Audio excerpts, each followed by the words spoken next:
2025 жылы қалайша Instagram аккаунты толықтай түбімен удалить етуге болатын функцияны мен сіздерге осы видеода көрсетемін, сондықтан да жіберіп алмай соңына дейін қараңыз.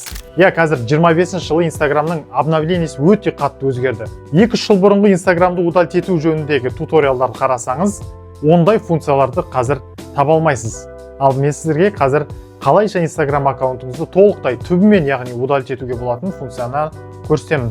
Айтпақшы, тіркелуді ұмытпаңыз. Парақшамда сізге қажетті түрлі лайфхактар мен монтажға қатысты туториалдардың сан алуан түрін таба аласыз. Ендеше бастаймыз. Егер де сіз бір емес бірнеше аккаунт создавать етіп алдыңыз және оны қалай удалить ету керектігін білмесеңіз, мен сізге қазір осы видеода көрсетемін. Ал егер де сіздің аккаунттарыңыз дәл осылай бір профильде бірігіп қалса, оны қалай бөлек шығару керектігін мен өзімнің парақшама салып қойдым, кіріп көрсеңіз болады. Мысалға, сіз создавать етілген осы парақшаңыздың атауын таңдайсыз. Кейіннен осы жоғары жақтағы 3 таяқшаға басамыз.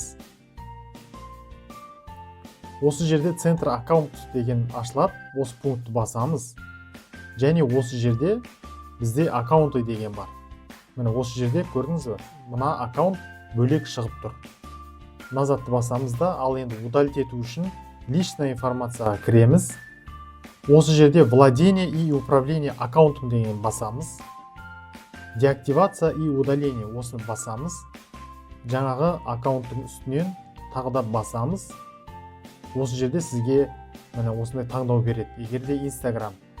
Мысалы, деактивация аккаунта деген бұл сіздің профиліңіз, яғни ешкім көрмейді, пока сіз қайтадан осы аккаунтқа кіріп активировать етпегенше.